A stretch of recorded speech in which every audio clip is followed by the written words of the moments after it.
Greetings, everyone, and welcome to our webinar for today, Vaping 101, What is Vaping and the Latest Data. My name is Patricia Bax. I am the Marketing and Outreach Coordinator here at the New York State Quitline.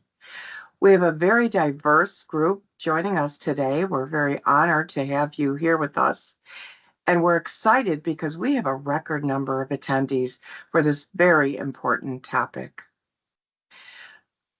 A few housekeeping items. This presentation is being recorded, so if for some reason you do have to leave, we will have the presentation available for you by recording in slides.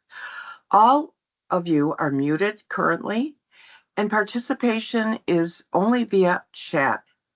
We will be taking your questions in the Q&A box, so please put them in the Q&A box throughout the webinar, and we will respond to as many questions as possible at the end of the presentation. For any of those questions that do not get answered, we will be sure to have the responses included in our email, which will include our slides and recording.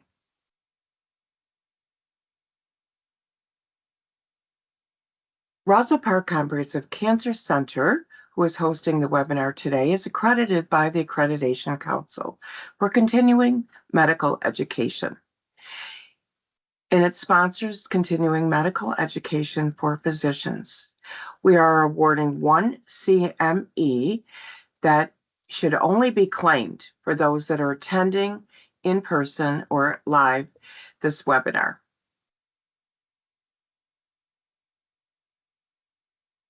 It is our policy here at Roswell Park Comprehensive Cancer Center to ensure that the material that we present is fair, balanced, objective, and with scientific rigor in all of our supported programs. Just a little bit about Roswell Park before we get started. Roswell Park Comprehensive Cancer Center is located here in beautiful Buffalo, New York.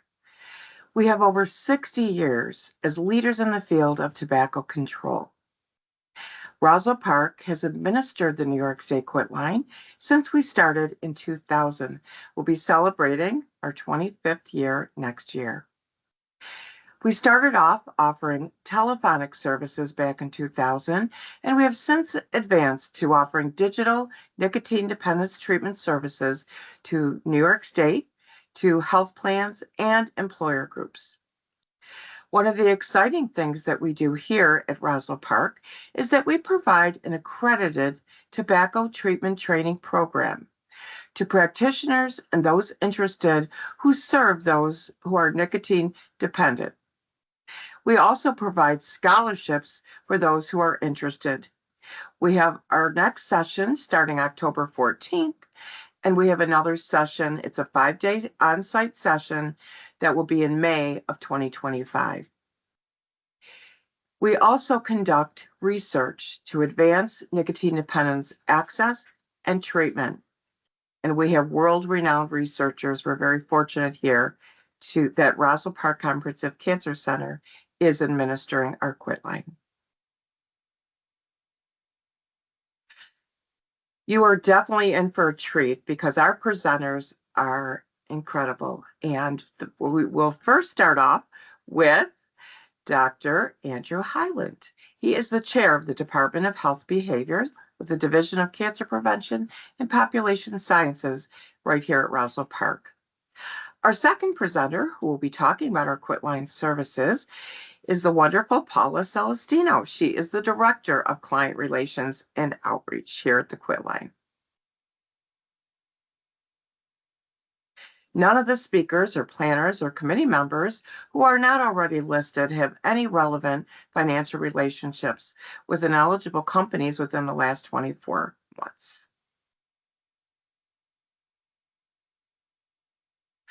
Our goal for today is to educate you, the healthcare professional, and all those who are interested in this extremely important topic, in the differences between vaping and commercial combustible tobacco use.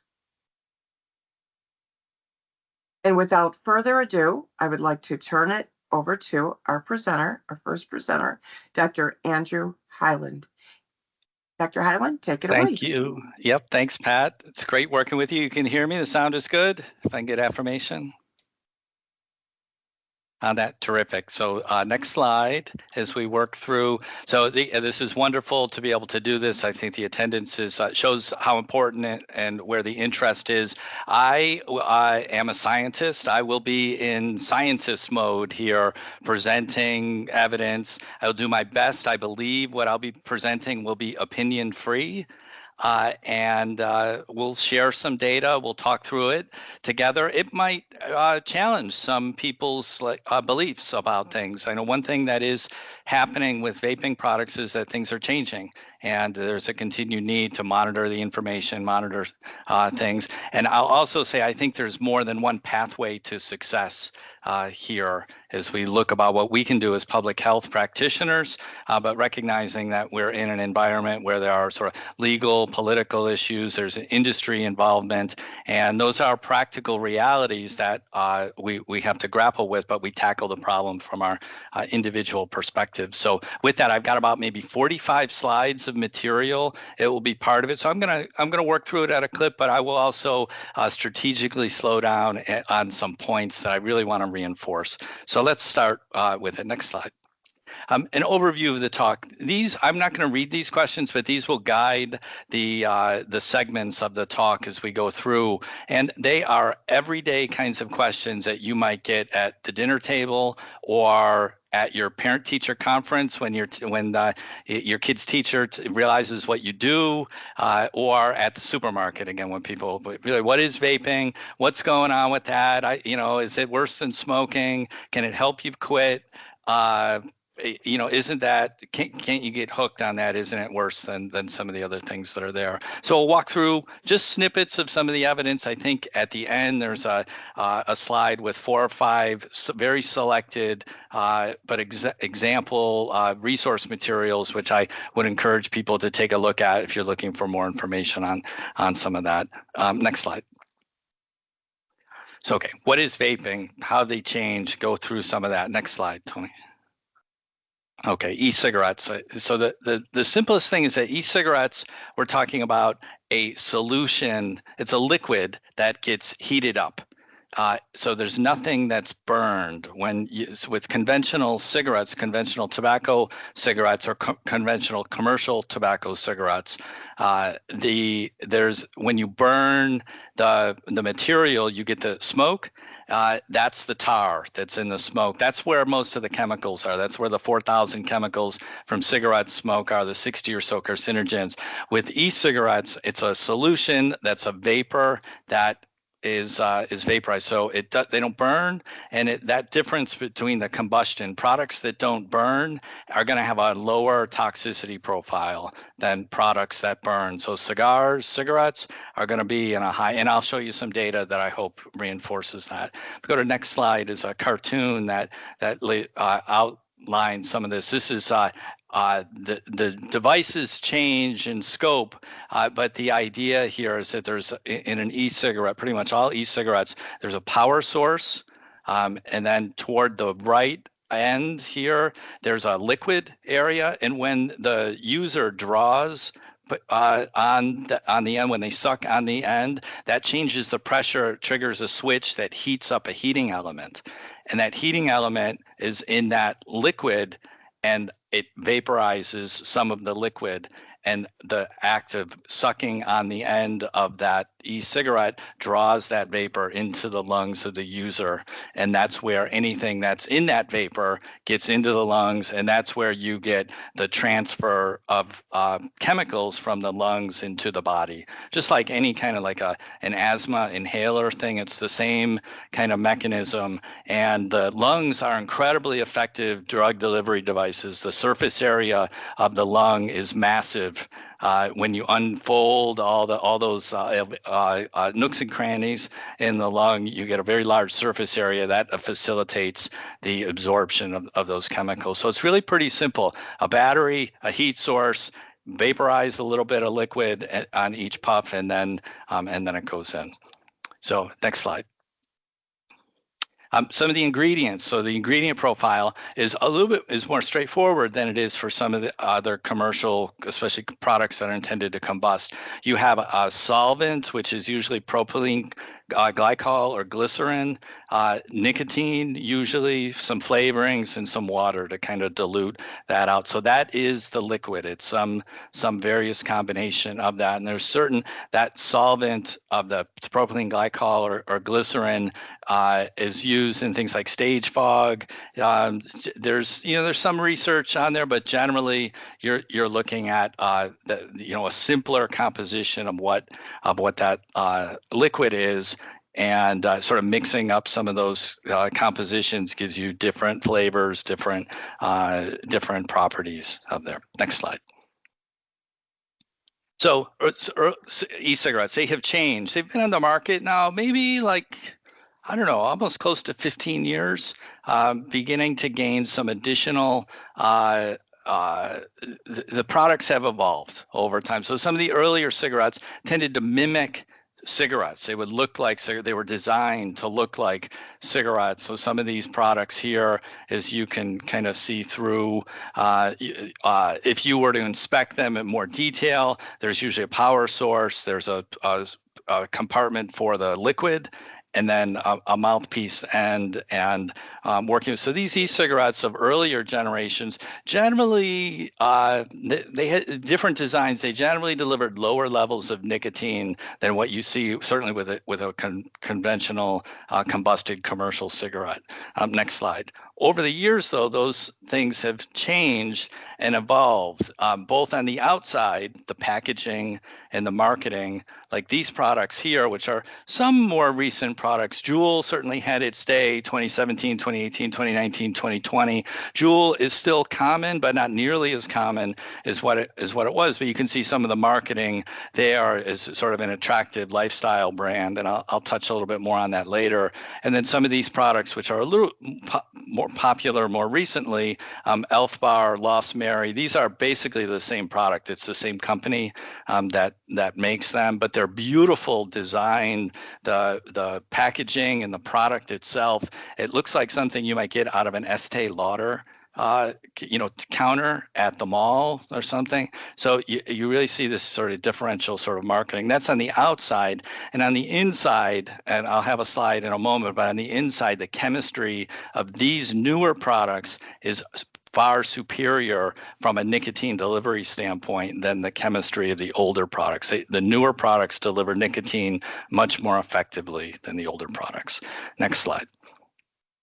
So why do people use e-cigarettes? There's different reasons for that. At least 3 are indicated here, which are commonly nominated. So when we ask people questions about why do you use e-cigarettes, there are things about reducing their own risk, reducing their either because of health concern or to reduce their risk. Many people say that they use it to help them quit smoking, to quit cigarette smoking, and others report that they use them for the flavors. And these are not mutually exclusive either.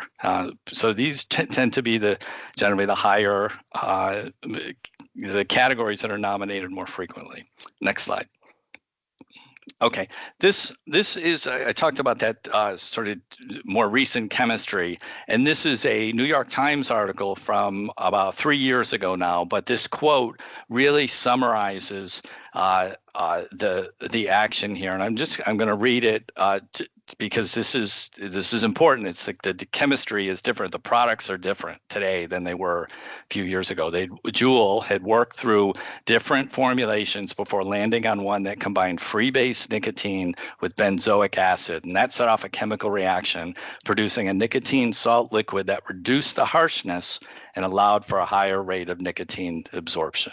And this graph on the left illustrates some of the basic science that does this. These sort of flat blue and green lines at the bottom, these were the old e-cigarettes, and the height of the line represents how much nicotine is absorbed in the system for the measurements it's taking. So it's relatively low level of absorption and flat, but the purple this pinkish purple pie, this is the jewel product. So you get this spike of nicotine, and then it's much higher, it's rapid, it's higher, and then it kind of falls off. And this is basically identical to the nicotine absorption curve for a cigarette, which is in the yellow. It's that quick, rapid spike of nicotine is what makes it addictive. Cigarettes, that rapid thing. Whenever you get a reward immediately, it means more to you. If you don't get a reward for 50 years, it means less to you. The longer it takes, the less sort of reinforcing it is. So this mimicking the nicotine absorption profile is very important for the consumer perception of those products and leads to the to the use patterns that are associated with that. So the new products, pretty much every product on the market today uses this salt formulation technology, and you're seeing a much more rapid nicotine delivery, a more effective nicotine delivery. Next slide. Okay, so in principle, so better nicotine delivery in theory is terrific for an adult that's trying to quit smoking. That's what nicotine replacement therapy, it's literally nicotine replacement therapy. It's replacing the nicotine from cigarettes with a lower exposure product, and ideally one that you would then get off of. But supercharged nicotine delivery is a terrible idea for kids or for people who've never used a nicotine product. And that's the conundrum that with vaping products of trying to balance those two factors and sort of thread that needle. So this more effective nicotine delivery in the products today has these two competing issues that are sort of opposite. If you have great nicotine delivery, if it's better for one group, it's worse for the other, and trying to balance some of that. So next slide. Okay, so how does this compare with smoking? What are some of the issues, some of the clinical issues with vaping and with smoking? We'll go through a little bit of data here. Next slide.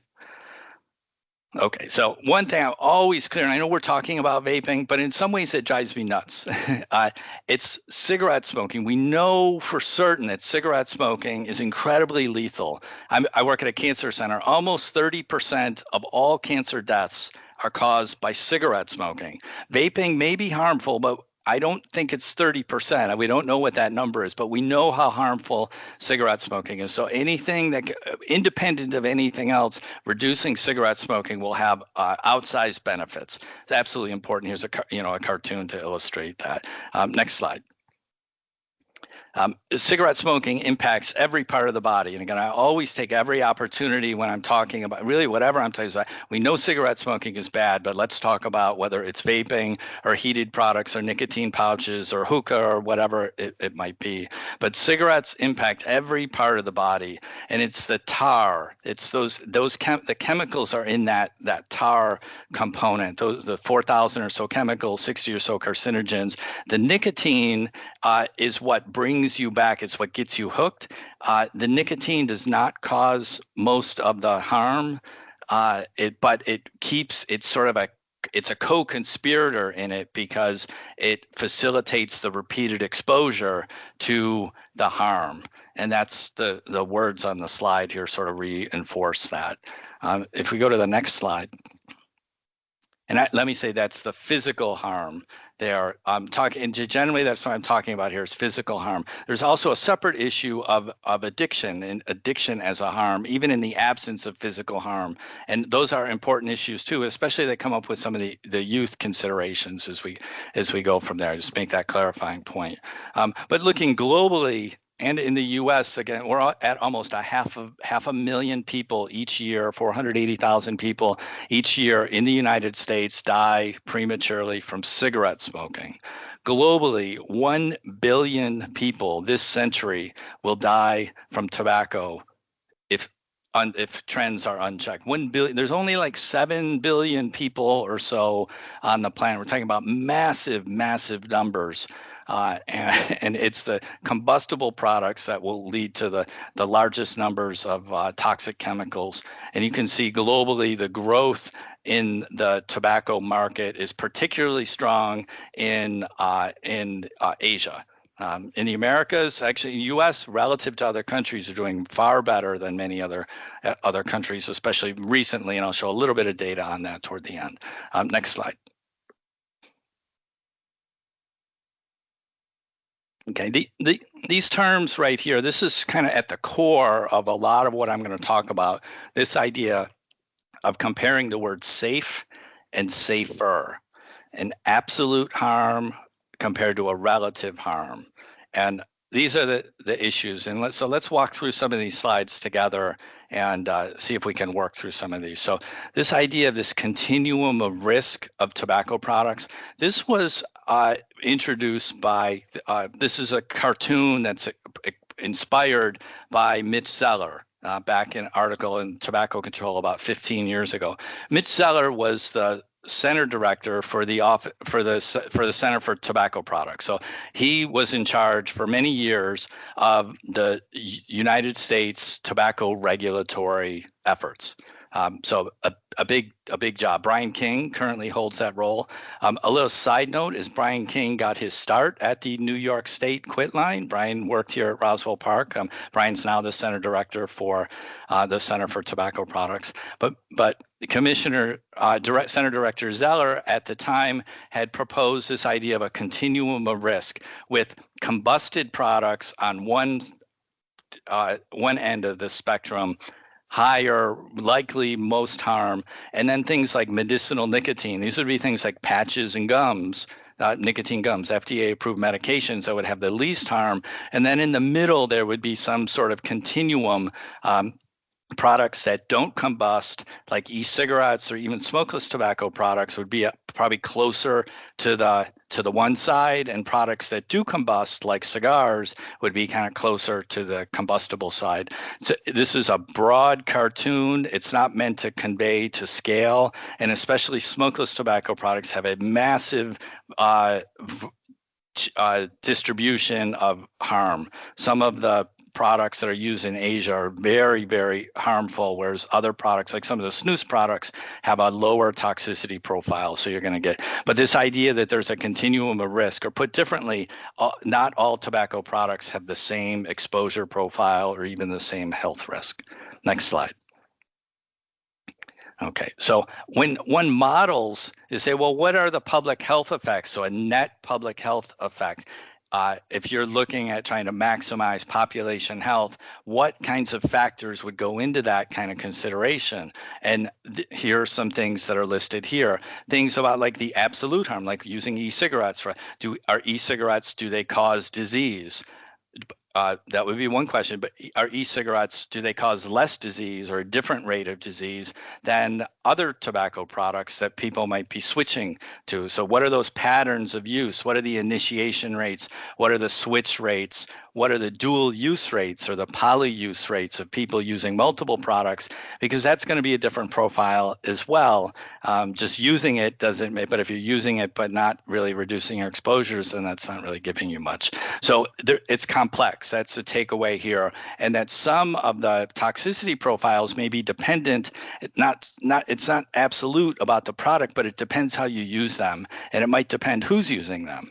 Again, a 14-year-old using an addictive e-cigarette might be a different risk profile than a 60-year-old that has smoked 2 packs a day for 40 years, has tried to quit with FDA-approved medications and has not been able to, but uses a product to switch, uses a vaping product to switch completely away.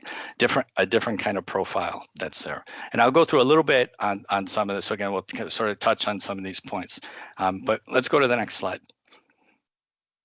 Okay, so trying to understand risk, there's a whole spectrum of ways you can do that. And this is a picture that's adapted from a Sentinel paper by Crofton back in 2010. There's different sorts of things. You could look at the vapor, the smoke. You could look at like cells, and look at you can look at organ systems. You could look at individuals. You could look at population effects. So there's a wide spectrum. I'm just going to give a couple of sprinkles of data in these areas as we walk through that data that I think will help support some of the things that I'm talking about of this like safe versus safer, this continuum of risk kind of idea. So let's check out the next slide. Okay, so just broadly speaking, you have a vaping product. The liquid is vaporized. You get this aerosol. You breathe some of it into your lungs. And then through the lungs, there's that toxicant absorption. And then once it's in your bloodstream, it gets distributed to different parts of your body. And then you would have repeated exposures the more you use. There's clearing mechanisms to try to clear the body of some of those toxicants. So all that kind of hangs into a balance. So you can just sort of see again that those systems are quite complex as well. Next slide.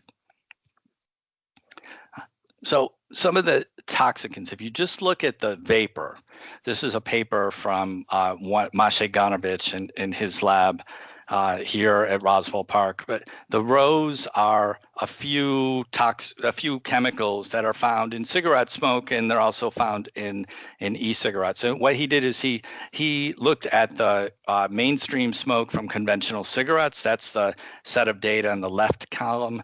And then he also took some leading brands of e-cigarettes and looked at the concentration of those chemicals in those products as well. And that's in the middle column. And then on the right side is the ratio of the cigarette levels to the e-cigarette levels. So levels more than 1 in that right-hand side means that the cigarettes have more of that chemical. So and if you look at that average ratio, they're all like, it's an order of magnitude more for formaldehyde, acetaldehyde, acrolein. These are toxic chemicals. Formaldehyde, everybody's heard of that.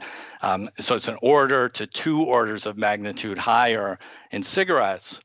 Okay, but you still have formaldehyde in the vapor from e-cigarettes though. So this is this idea of like more toxic or toxin free. So you get this kind of, whether you're talking about absolute risk, well, if you just look at the e-cigarette, well, absolutely, there's toxic chemicals. They shouldn't be in there. Those can't be healthy for you. These would only add to risk. But relative to cigarette smoking, of course, it's much better. I've heard some people describe it as, jumping from the 50-story building versus the 5-story building. And does it really matter? Well, then I guess you could get into gradations of, well, what if it's only a 1-story building? And then maybe that's okay or something. But this sort of like intermediate, depends on your perspective kind of aspect. If we go to the next slide. Biomarkers, this is another way. So you could measure what's in the smoke or what's in the aerosol, but you can also measure biomarkers. And these are things usually from the person that, whether it's a blood sample, urine sample, that can be used to measure how much of that toxin your body took up. And there's biomarkers. Usually we think about these things as biomarkers of exposure, and these are often like nicotine-related biomarkers, and then biomarkers of potential harm. And these could be things that are more like biological effects or some toxins in there. So let's go to the next slide. Take a look at some of these data. So here's a list of some of them that are commonly examined, some of the nicotine metabolites, some tobacco-specific nitrosamines. Nitrosamines are a very potent carcinogen, and there's a certain class of them that are only found in tobacco products. So they're terrific markers for looking at tobacco-specific disease risks, these NNK, NNAL, things like heavy metals, polycyclic aromatic hydrocarbons, and volatile organics. These are not specific to tobacco products, but they are also potent carcinogens. So there's lots of stuff. You can look, there's biomarkers, chemists can look at this stuff. Let's look at the next slide. Okay, so the next couple of slides give some examples. These are selected. This is from a paper, again, from Dr. Ganovich's lab, comparing. This slide compares people who've never used tobacco products. That's the green bar or the left bar in each of these panels. And then the people that only used e-cigarettes, sometimes we call that exclusively using e-cigarettes, on the right bar, the blue bar of each panel. And then there's some different chemicals. So each one of these different assay. So on the upper left, exposure to nicotine, we see levels of nicotine in people who use e-cigarettes only, and you'd expect that because most e-cigarettes have nicotine in them, and we don't see any nicotine in people that never use tobacco products. makes perfect sense. That's what you're supposed to find. If you go to the panel just below that, exposure to NNK, you see a similar difference. You see higher levels of this tobacco-specific nitrosamine in people who use e-cigarettes, lower but non-zero in never users. There are some things that you can get some exposures there, but for some of these other products, for some of these other chemicals like that middle, the two in the middle, the levels are quite comparable, and they might even be statistically comparable between the e-cigarette only users and the never users as well. And so generally we see this sort of pattern with people who use e-cigarettes and never users is kind of a hybrid. For some things, it's kind of in the ballpark of the never users, but for other things, it's higher. Whereas if we go to the next slide, it's the same data, but the comparison is between people who only used e-cigarettes, which is now on the left, the blue bar, and people who only used cigarettes. So now you're talking about where before the last slide, e-cigarettes were the higher one. Here, e-cigarettes are the lower exposure. You can see the red bars are much taller for each of these compounds. Again, showing that the result of, I think, some of that combustion process. Cigarettes are a much dirtier product and just yield higher levels of toxins. So generally for cigarettes, you're seeing widespread toxin exposure and at a high level. For people who only use vaping products, you see lots of toxin exposure, but not as widespread as cigarettes, and generally at lower levels than for cigarettes, but it's still not toxin free. Those are still levels that are elevated from people that have stopped using or have never used tobacco products altogether. So this idea of relative versus absolute risk sort of is at the heart of this conundrum and what makes vaping so complex. Next slide. Okay, and then this speaks to the dual use aspect. Some people think if I use both products, maybe I cut my cigarettes down a little bit and I'm vaping, that's okay. Well, the data show if you're using both products at the same time, you're getting the level of exposure from the dirtier product. So if you're dual using vaping and cigarettes, you're getting the cigarette exposure. We don't see as a reduction, and that's among the daily users up that they're sort of controlled for the frequency of use. And once you do that, the levels are the same. So the dual use really is not a lower exposure state here. Next slide. More pathways, we can look at some more things. If we go to the next slide, some of the cellular sorts of activities. So now it's not just what's in your blood or your urine, but what's going on at some of the tissue in your body. One of those things are like cytotoxicity studies. You take cell lines and you can expose them to stuff and see how it like reduces the viability of those cells. And this was a study that was our team had done a few years back. If you just blow clean air over these cells, they're great. 100% of them are alive at the end of the study.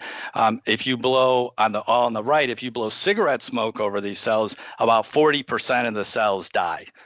And if you blow e-cigarette vapor or a heated tobacco product, aerosol or smoke, depending on how the term that one would use, you see that at least the e-cigarettes would be a middle kind of ground. There is some damage, but not nearly as much damage as what you see from cigarettes. So all, again, very consistent, even at the cellular level of this sort of intermediate kind of territory between no exposure at all compared to cigarettes. Next slide.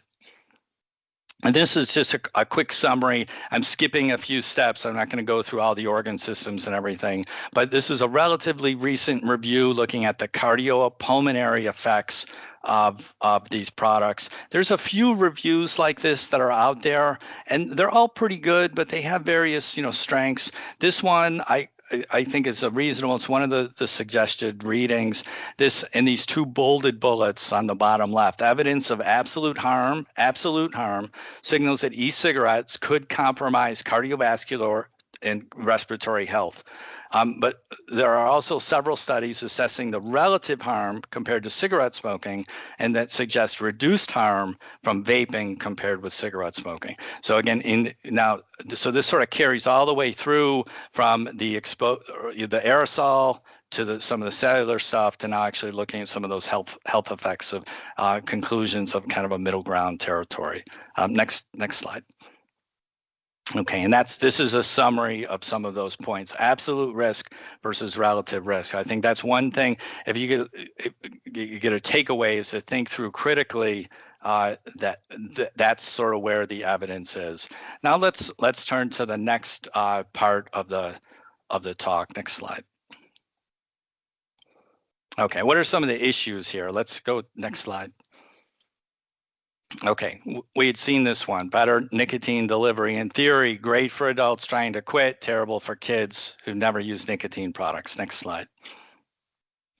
Okay, and well, why is this important? So now I'm putting in a regulatory sort of mode. Again, I'm a scientist. I don't make decisions. I don't even have views. I have scientific views about what I think will promote public health, but I don't have views on particular pieces of policy. But the Center for Tobacco Products has been established since 2009. President Obama signed the Family Smoking Prevention Tobacco Control Act into law, and they use science as a guide for their regulatory actions. Next slide. Okay, so this question comes up, and a lot of people don't think about this question, but up at the top, why aren't vaping products regulated like other medical drugs or devices? It's sort of like, well, how come we're even talking about vaping products in a different way than we do the patch or the gum? And this Cetera versus FDA decision is the reason why. This court decision is the reason why we're in the mess that we're in when it comes to with this ambiguity. Cetera was a company that made vaping products. They started in 2007, and when the FDA was granted authority to have a Center for Tobacco Products, and they were granted authority over the tobacco and nicotine products, they initially had wanted to regulate e-cigarettes, the very early versions of e-cigarettes, as drug delivery devices, as smoking cessation agents, and those would be covered under the part of the FDA that regulates things on a safe and effective standard, like all the medication that you get when you go to the doctor, all that stuff, those COVID vaccines, all that stuff is all based on sort of a medical sort of approach. And so Cetera, they said, no, we're not trying to treat anything. We're just delivering nicotine, like cigarettes. And there was a legal case, and a judge ruled in favor of Cetera and said that these products are not medical devices to treat addiction. So with that court decision, the FDA then went to regulate e-cigarettes through their Center for Tobacco Products, which the mechanism that they have to do that is to deem them as a tobacco product. And they use their population health standard to do that. So this court decision, basically, a judge said these products are not cessation devices. They don't need to be regulated like that. They're consumer products. So this piece is where, so if you're interested in some of the history on that, read this court decision, and it will give you the background on that. Next slide. Okay, so what are some of the implications on that? Companies are not incentivized to make therapeutic claims because they don't have to. They're selling a lifestyle brand, so they don't have to make therapeutic claims. So you say, well, why can't they just have them help people quit smoking? If that's what they're really about, why don't you show us the data? Well, they're not incentivized to do that because of this court decision. And because of that, there's a regulatory gray zone. There are fewer marketing restrictions, and the clinical implications, like for the healthcare providers, that's basically deemed as a tobacco product. So the idea of recommending people use a tobacco product to try to get off cigarettes is sort of like crazy. It seems sort of weird right there. So it creates this environment where there are challenges. Next slide. So this Cetera decision, very important in there. So we get an environment where we have marketing like this. These are some examples of their somewhat historical ads, but there's an e-cigarette ad on the left, the comparable cigarette ad from history on the right, but it's some of this same message: quit, switch, don't quit, rugged men, beautiful women sort of marketing. It's the same playbook that some of these companies are using. Next slide. Here, again, some different flavors of this. You got music festivals. Again, it's this, whether it's e-cigarettes or tobacco or cigarettes, racing cars. Next slide. You know, some of the more recent stuff, you've got social media where there's opportunities to be promoted. Some of these examples of products are, believe it or not, one of them is the actual juice, the kids product, and the other is the product that the vaping product that somebody's, again, these just have this obfuscation there. And then next slide, of course, you know, if these products were really designed for 60-year-olds looking to get off cigarettes, so you, of course, you would be advertising in the swimsuit issue and using this person's bikini as a billboard. Next slide. Okay. So here's where the thought experiment comes. So this is imagine, so what is an optimal public policy given, I think if for me, if there was a do-over, it would be to do over the Cetera decision, but I'm not a lawyer and that's not what, you know, where things are. That's something that's sort of been handed down and I don't see that changing in the foreseeable future. So given that, what is optimal public policy, clinical practice, what's practical given where we are? So there's two thought experiments. These are hypothetical thought experiments. On the left side, should lower toxin products be embraced? In some ways, you could say there are examples of harm reduction that are widely accepted. Needle exchange programs, condom giveaways are examples that are, should these lower toxin products be embraced? So imagine that hypothetical world. Just making some, but examples, quitting tobacco is, all tobacco is best. But if you're unable or unwilling to quit now, then try switching completely to vaping. Help is available for those who want to switch. Go to your local vape shop for help. Focus on the relative risk versus smoking. Free samples of vaping products could be given at well visits at doctor's offices. Government subsidies could lower costs to make them more accessible. There would be limited marketing restrictions on these products, and we would encourage products that have a higher abuse liability to help those people switch in there. Or alternatively, on the right-hand side, should lower toxin products be shunned? So let's imagine that hypothetical world. So the messaging might be all tobacco products have health risk. All tobacco product use should be stopped now. Help is available for those trying to stop. Talk with your doctor. Focus on the absolute risks versus no use. Free nicotine replacement therapy given at well visits. Government taxes to increase costs. Complete marketing restrictions and a discouragement of products with high abuse liability. So very different areas here. What's the right answer? Well, I don't know what the right answer is.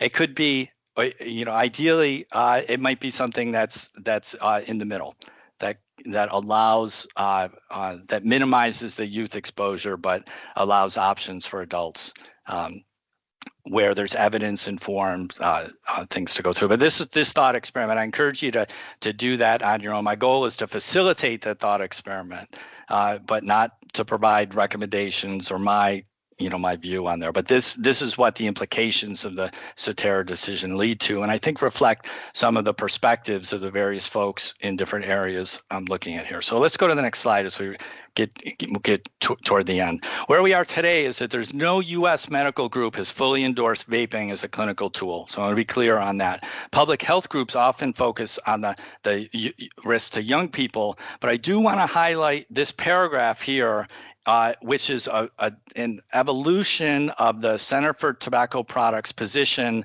on the products on this continuum of risk. And I'm going to read this statement because I think it's important. It sets where the Center for Tobacco Products is saying, for adults, FDA-approved pharmacotherapies have been shown to scientifically to increase the odds of quitting smoking. Combining the use of these pharmacotherapies, even with brief behavioral counseling by a healthcare provider, can further increase the odds of success. Models for behavioral counseling exist, like the 5 A's. So far, the FDA has approved 7 types of medications for smoking cessation, 5 of which are nicotine replacement therapy, and 3 are available over the counter. All that sounds terrific. These approved products should be the first line of pharmacotherapy treatment for adults seeking to quit smoking. However, for adults who smoke and have tried FDA-approved pharmacotherapies with no success, medical providers may consider education about the relative risks of tobacco products. In doing so, for adults who smoke, it's crucial to reinforce the importance of complete transitioning away from smoking to exclusive e-cigarette use in order to realize the full health benefit, and of not engaging in prolonged use of both products, as there's no safe tobacco product. Eventual abstinence from all tobacco products should be the end goal. So this is a significant evolution, at least of the Center for Tobacco Products position on vaping products. I think a clarification of sorts. Other groups have not yet taken this a step this far, and I think I've heard healthy dialogue, debate about the merits of this versus other approaches. But this is the latest information that's out there. I think it's important for people to know. If we go to next slide. And I would not be doing my job if I didn't highlight the role of industry here. So it's effective public policy is pretty darn hard with a profit maximizing industry working in regulatory gray zones, marketing lifestyle brands like we saw some of that advertising. That's tough for folks that do public health to compete with. And that Cetera decision is what set up that circumstance to be like that. So battling against industry efforts to increase appeal, to reduce affordability, to increase accessibility, and the designer chemistry that boosts the addictiveness makes it very challenging. And so I think the role of the industry, without the industry actively promoting these products, our job would be a lot easier. And I think that's should not go unnoticed here. Next slide. Okay, so just to wrap up with some trends here on next slide. And we've got Paul is going to give us some information about what's going on in the Quitline. So trends in youth cigarette smoking. This bottom right panel, this is the current cigarette smoking rate in kids past 30-day use. I will put my flag in the ground. This graph shows the greatest public health accomplishment of the 21st century right here. Youth cigarette smoking is virtually zero. It's unbelievable from a peak where we were in the late 90s, and that trend does not look to be slowing. Tremendous public health accomplishment, and it's because of the comprehensive tobacco control, the CDC style, raise the price, reduce the availability, the affordability, those sorts of elements. So tremendous progress there. Next slide. When it comes to youth vaping, it's a different story with sort of like things have peaked. The most recent data just come out last week from the National Youth Tobacco Survey, 5.9% in middle and high school students. So it looks like it's going in the right direction, but still more work to do. Next slide. In terms of the vaping frequency, I mentioned the products today are much more addictive. We absolutely see that in the data. Almost 4 out of 10 kids that are vaping almost every day. And this is a level like what we see with kids that smoke cigarettes, a level of dependence indicators. And of the kids that are vaping, almost 2/3 of them report making an attempt to stop vaping. So again, that abuse liability, kids are getting hooked absolutely on vaping, and many of them want to try to quit. Next slide. In terms of adult cigarette smoking and vaping, adult cigarette smoking is also going down. It's not nearly as low as youth cigarette smoking. It does appear that the rate of decline is accelerating in these last 10 or so years compared to earlier periods, but it has been a steady decline for 50 plus years. Adult vaping has been pretty flat. There's been a very modest sort of linear increase. It sort of wobbled around in there, but the vaping rates are lower. Generally, they're lower in adults than they are for younger people. And I would describe almost it sometimes, if vaping is going to help some people get off cigarettes, if you accept that, and I'll have a slide that I will at least reinforce the clinical trial data. It would be the older individuals that maybe have tried other medications and have not yet succeeded. I would just say that it looks like maybe some of the wrong people are vaping. When you have high vaping rates in young people, many of whom have not used cigarettes, vaping, there's no benefit to that. I think we're pretty clear on that. With the adults, we see lower rates of vaping. Next slide. So some selected conclusions. Youth cigarette smoking is dramatically lower. It's a record low, but it's still too high. Adult cigarette smoking, record low, but still too high. Youth vaping is kind of wobbled around, is spiked, decreased, and is kind of wobbled around and still too high. Daily vaping has increased sharply and is something absolutely an issue, a public health issue. Most kids report making attempts to stop. And then I mentioned this, wrong people are vaping. Next slide. Okay, and then can vaping help with quitting smoking? And I want to show you on the next slide here the latest, and this is basically my last slide. I think that from the Cochrane Library, the Cochrane reviews are a very well accepted process for coming up with an overall review on a particular topic. They do these on a wide range of topics, and there's a method to review the literature, only studies that meet certain criteria. They pull them together, and then they kind of rank the evidence on there.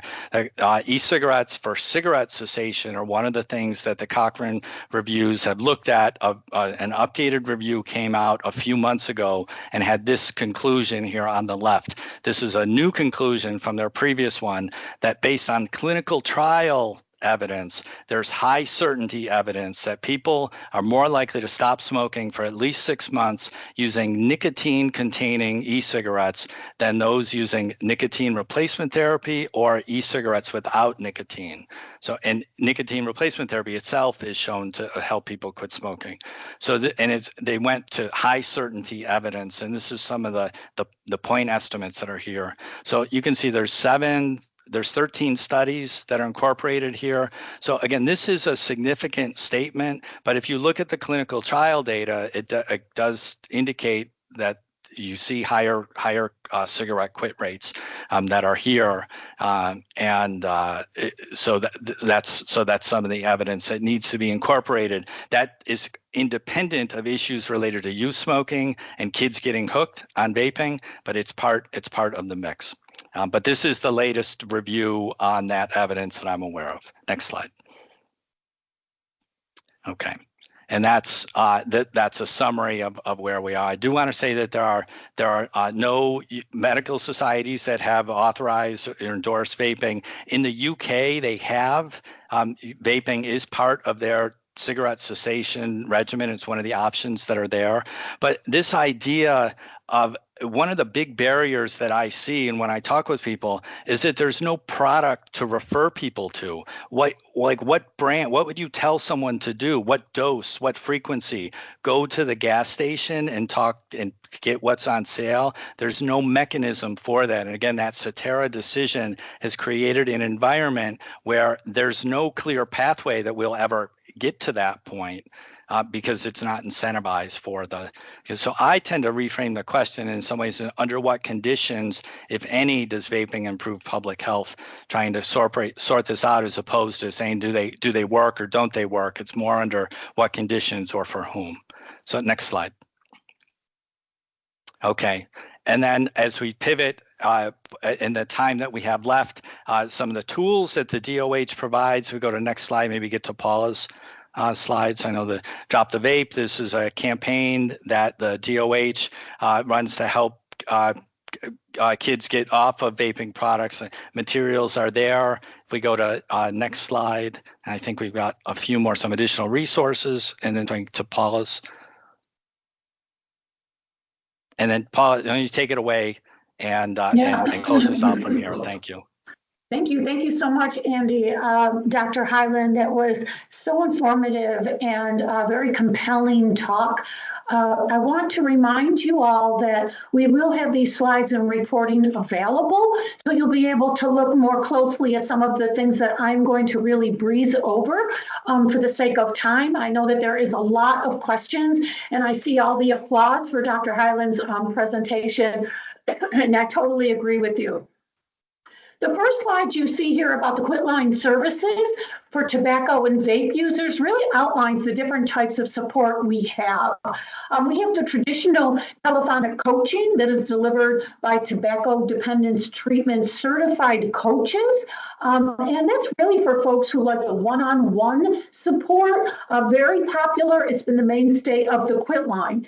In addition to that, we have a very robust Learn to Quit text messaging program. This is a 6-week program, evidence-based. It's cognitive behavioral oriented, and it provides a step-by-step skill-based process over the 6-week course. It's very easy to sign up, and we're finding more and more folks, especially those who aren't interested in the one-on-one telephonic coaching, are interested in the support from the Learn to Quit.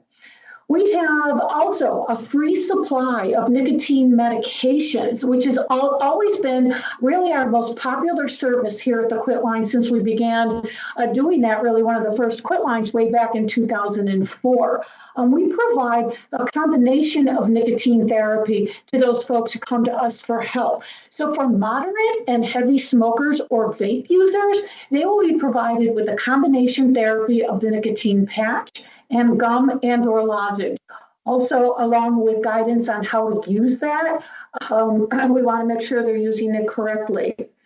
On the bottom of the slide, you can see some of the services and products that are offered through our website, nysmokefree.com. One of our most recent additions has been a very robust section on menthol, and we are provided a kind of a self-guided information on, why folks smoke menthol, why it's harder to quit to smoke menthol, some guidance on how to quit menthol, and the information is specifically targeted for 3 populations that we know have a very high prevalence of menthol use: Black or African, Hispanic, and Latinx, LGBTQ+. Very informative information. We're finding more people are looking at that information as well. I put up a sample of the vaping nicotine poster here, which is just one sample of a variety of palm cards, posters, brochures that we have, both for vaping and tobacco use, all for the office, your community-based organization site, for schools. Many of it is free, so please take a look at our website to be able to access some of those materials for your use. If you have a quick question, okay, on the other slide, we were talking a little bit about, you can go to a coach on our website to chat, and then there's a whole menu of information, a variety of information. Specifically, the things we have for youth and young adult, Dr. Hyland already talked about that this is quitting, drop the vape, that we have links to and information about how to get there. This is very innovative, free, anonymous text messaging program that divides those who want to try it into 2 categories. So it's tailored to 13 and 17-year-olds, and then the other lane is 18 to 24-year-olds. And please note that if you're 18 or older, you can get a supply of nicotine replacement therapy from the Quitline, and we'd like to promote that as well for the young adults to help them with either their tobacco use or vaping use. Okay, next slide, I think really talks a little bit more about the information we have on vaping and cigarettes. And this is for a broader audience. We wanted to be sure that folks who are looking for information on vaping and how to quit vaping is there for the adult. We know there's a lot of questions always on vaping versus NRP, which Dr. Hyland went over a little bit. And we have resources, links, and products for teens, for parents and educators, again, all to be found on our website. Okay, and the next slide, that was our materials I talked about. Just go to the next slide, Tony. The next slide is, I talked about, go to the next slide. Skip the next slide too. Okay, just skip over to the next slide. Yeah, healthcare professionals, please note we have a very robust patient referral program. You can send your patients to us, a tobacco treatment specialist will call them within 72 hours, if not sooner, to offer them all of these services I just talked to you about, robust information on all the things Dr. Hyland talked about, along with how to talk to your patient, and as I said, materials. So we're running out of time. Again, just fast forward a little bit, Tony. Community Connect, great community-based program. I encourage you to take a look at that. You can directly go to our Quitline services for the people that you serve without having to refer them. So it gets rid of one of those barriers. We'll talk to you more about that if you're interested. And the next slide is just going to tell you a little bit about how you can sign up for our e-newsletters. They're terrific, full of information. Next slide, Tony, will also let you know that we have all of these webinars and all the things that we've done in the past online for you to access. Lots of information. Again, all of us are at your disposal to explain more about this, answer your questions, and get you to the information that you want. So we've got 1 minute to go, and I just want to thank you all so very much. We promise you we will get to your questions and send them to you, not today, but very soon, to make sure all of those questions are answered. And I'm almost dizzy from talking so hard. So I'll turn it over to Pat if she's got any closer. Thank you, Paula. Thank you, Dr. Hyland. And excellent both presentations. I think that the audience, based on the hand clapping, certainly appreciated it. If we could see them, they'd be giving you standing ovations. We want to thank you for attending today's webinar. Please complete the evaluation, and all registrants will receive this link this afternoon. And if you wish to receive CMEs, you must complete it by October 4th, this next Friday. So thank you, thank you.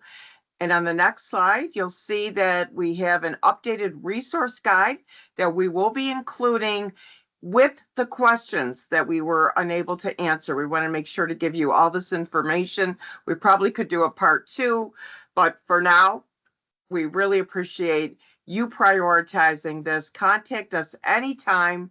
And thank you for making this a priority, as I said, and for your efforts to help those who need the help the most. Thank you very much.